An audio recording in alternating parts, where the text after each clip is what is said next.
Namaskar.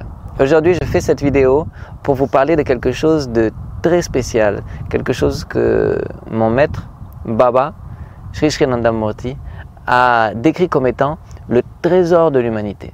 Le trésor de l'humanité, c'est donc ce vers quoi l'humanité devrait tendre ou ce que l'humanité devrait développer, devrait cultiver pour le bonheur, le plus grand bonheur de chacun des individus qui la constituent et pour l'ensemble de cette collectivité. Le trésor de l'humanité. Alors dans notre philosophie, on décrit l'homme et on décrit l'humanité comme allant d'un stade grossier vers un stade de plus en plus évolué, de plus en plus sophistiqué, de plus en plus subtil. Donc on dit que l'humanité ou l'homme va de l'imperfection vers la perfection, de l'ignorance vers la lumière, de la mortalité vers l'immortalité. Et qu'est-ce que l'on devrait cultiver pour accélérer, non seulement ne pas dégénérer, c'est-à-dire aller à l'encontre de ce mouvement, mais accélérer ce mouvement vers une forme de perfection, vers une forme de bonheur et d'harmonie totale. C'est ce que mon maître toujours a appelé le sentiment dévotionnel. Alors, je vais en parler aujourd'hui parce que je trouve que c'est vraiment quelque chose de un concept très beau, et je pense qu'effectivement ce concept-là peut rallier tout le monde, que les gens soient athées ou non, qu'ils appartiennent à une tradition religieuse ou une autre, ou quel que soit le type de mystique à qui vous vous adressez. Et le sentiment dévotionnel se ramène à une expérience que tout le monde a fait ou que tout le monde peut faire.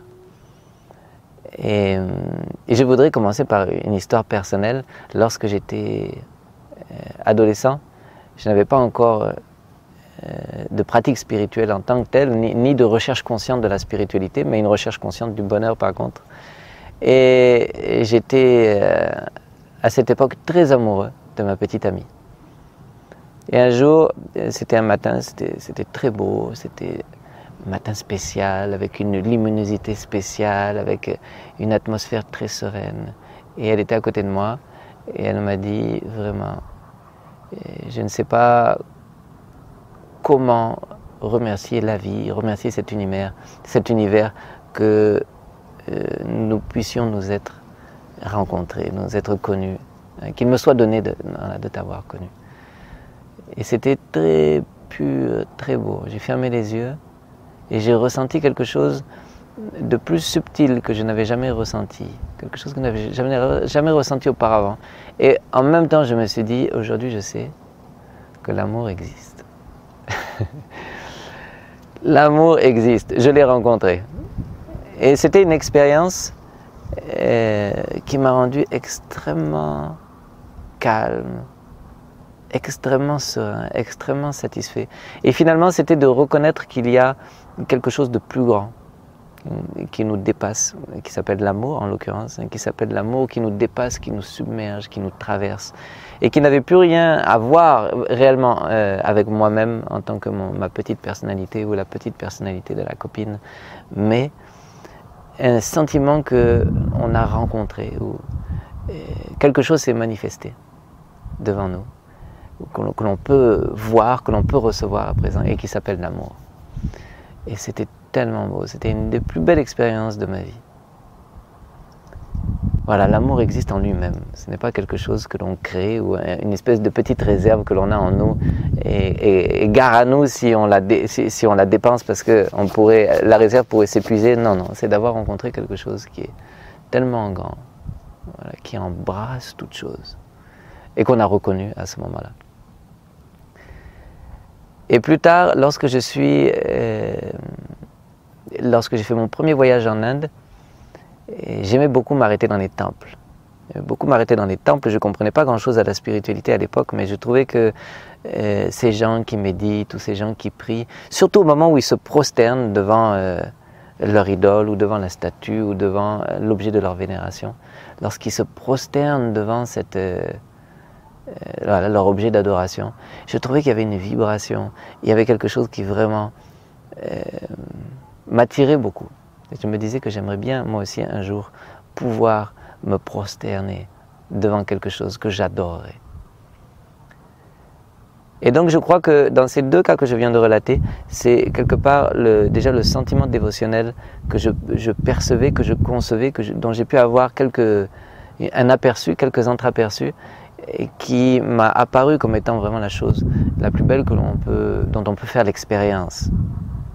Et pour moi aujourd'hui, je pense que le sentiment dévotionnel, c'est une expérience humaine, mais dont les limites se sont retirées tellement loin que ça devient faire l'expérience de l'infini en fait, quelque chose d'infini, quelque chose de spirituel,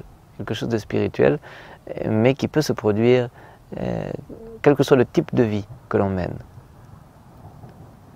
Faire l'expérience de quelque chose qui est infiniment grand, qui nous dépasse et qui est tellement merveilleux, qui nous émerveille. Et l'envie à ce moment-là, lorsque l'on fait cette expérience, l'envie qui nous vient, c'est de vénérer, l'envie de vénérer ce qui est là. Je me rappelle d'un ami, c'était un grand alpiniste qui m'a raconté qu'une fois, il gravissait une montagne et puis au détour d'un chemin, il s'est retourné, il a vu le paysage qui s'est ouvert et il a vu l'harmonie entre ces différentes montagnes qui étaient devant lui, les chemins, les pierres, les arbres. Il m'a dit, j'ai eu la sensation que tout ceci ne tient que grâce à l'amour, que c'est l'amour qui relie tout ce qui nous entoure. Et il est tombé à genoux, voilà, avec ce même sentiment tellement pur, tellement merveilleux, tellement extatique. Le sentiment dévotionnel.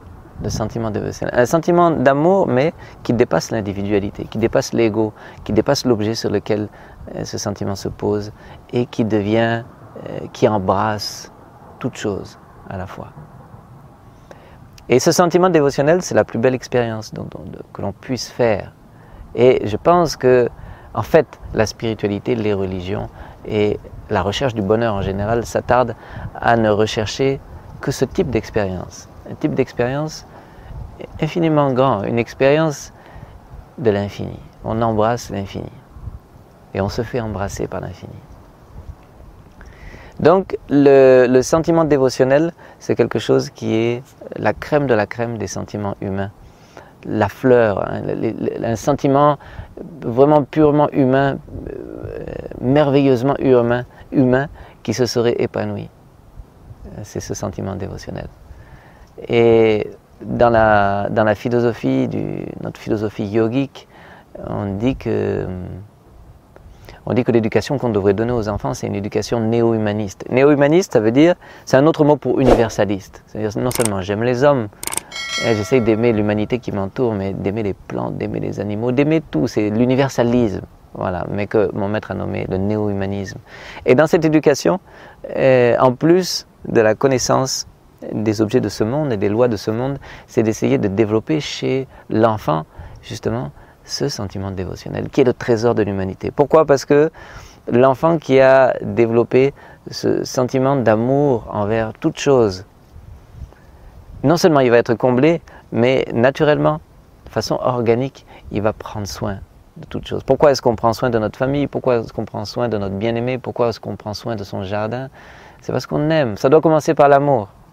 Voilà. Lorsque ce sentiment dévotionnel a grandi à tel point qu'il embrasse toute chose, vous comprenez que l'homme est devenu bienveillant avec un grand B.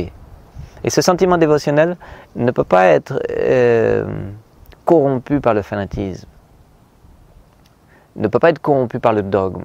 Parce que tel que je le comprends, tel que je le ressens, tel que j'essaye de l'expliquer aujourd'hui, c'est quelque chose qui dépasse le dogme, d'une part, puisqu'il est illimité, et surtout qui est par essence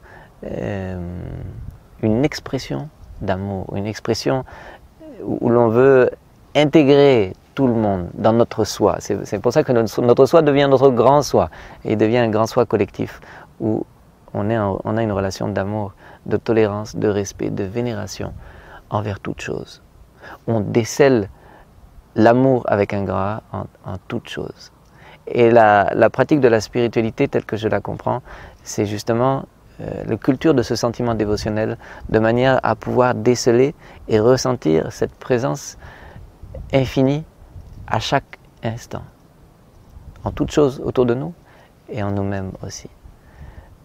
Donc, je trouve ça magnifique de se dire que finalement, le but de la vie, c'est non seulement de faire cette expérience, mais de la cultiver. Voilà, de la cultiver, que ce soit à travers, je sais pas, la science, pourquoi pas. Récemment, je regardais des documentaires sur la création de l'univers, sur l'histoire de la Terre, sur l'arbre de vie qui nous relie tous, comment est-ce qu'on a tous en commun les molécules d'ADN, ARN, bref, je ne me rappelle plus très bien les détails, mais de voir cette compréhension globale de l'univers où on conçoit l'immensité de cet univers et à quel point on est tous interdépendants.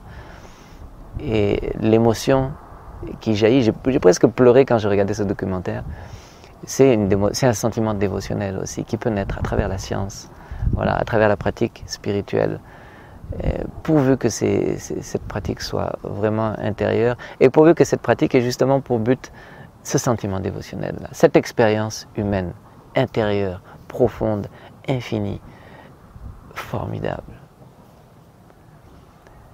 Donc c'était à propos du sentiment dévotionnel et de la dévotion telle que je la comprends aujourd'hui, et de vous inciter, quelle que soit votre approche de la vie, à méditer sur ce que je viens de dire, à méditer sur le sens de ce sentiment dévotionnel et de se dire que si l'humanité se donne comme but, voilà, de faire cette expérience, de faire ces expériences, je crois qu'on va s'acheminer vers la sagesse et vers un monde, vers un paradis sur terre.